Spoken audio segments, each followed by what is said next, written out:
Hello दोस्तों। कैसे हो आप लोग? आई थिंक सब बढ़िया और मज़े में होंगे।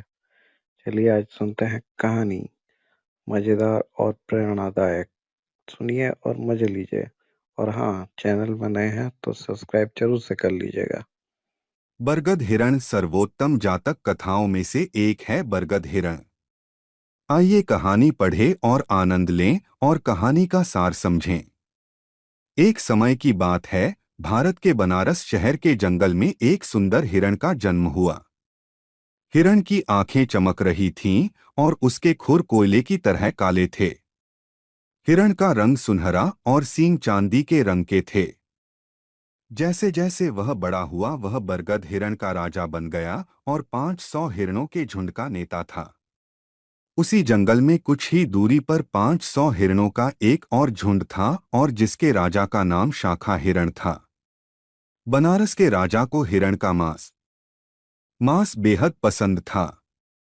वह हिरण का शिकार करने के लिए अलग अलग गांवों में जाते थे, या कभी कभी वह अपनी प्रजा से हिरण का शिकार करने और उसे मांस परोसने के लिए भी कहते थे।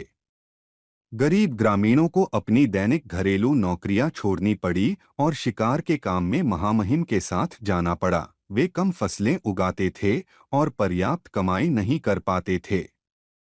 इससे तंग आकर गांव वालों ने इस काम से छुटकारा पाने की योजना सोची। ग्रामीणों ने राजा के लिए एक हिरण पार्क बनाने का निर्णय लिया। उन्होंने एक विशाल शाही हिरण पार्क बनाया और हिरणों को फंसाने के लिए खाइयां और छेद बनाए। पार्क के अंदर उन्होंने एक छोटा सा तालाब बनाया। उन्होंने हिरणों के भोजन के रूप में कई पेड़ और घास भी उगाए। पार्क पूरा करने के बाद ग्रामीण पास के जंगल में चले गए और लाठीडंडों और हथियारों की मदद से हिरणों के दोनों झुंड को पार्क में खदेड़ दिया और गेट बंद कर दिए। बाद में ग्रामीणों ने राजा को पार्क में आने के लिए आमंत्रित किया।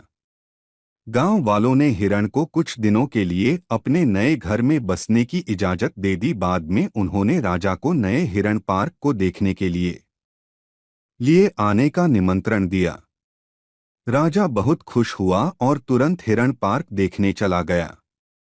पार्क को देखकर राजा अत्यंत प्रसन्न हुआ। जब वह पार्क देख रहा था तो उसकी नज़र बड़े सींग वाले दो शानदार सुनहरे हिरणों पर पड़ी। राजा इन दोनों दुर्लभ स्वर्ण हिरणों को देखकर अत्यंत प्रसन्न हुए और आदेश पारित किया कि चाहे कुछ भी हो जाए, कोई भी इन दोनों स्वर्ण हिरणों को नहीं मारेगा या उन्हें कोई नुकसान नहीं पहुंचाएगा। प्रतिदिन राजा या उसके सैनिक आते और एक हिरण को मार डालते। वह उनके रात्रिभोज में परोसा जाएगा।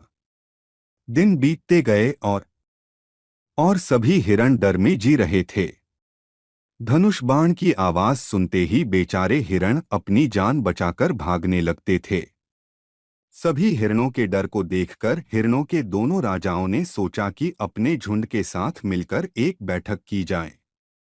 उन्होंने बैठक में निर्णय लिया कि डरकर जीने की बजाय प्रतिदिन दोनों झुंडों में से एक एक हिरण की बलि दी जाए। इस तरह कम से कम अन्य हिरण तब तक शांति से रह सकते हैं जब तक कि उनके बलिदान का मौका न आ जाए। इस फैसले पर सभी सहमत हो गए और हर रोज एक हिरण जाकर राजा के लिए अपनी जान दे देता था। दिन बीतते गए और बेचारा बेचारा हिरण जाकर अपने प्राण त्याग देता।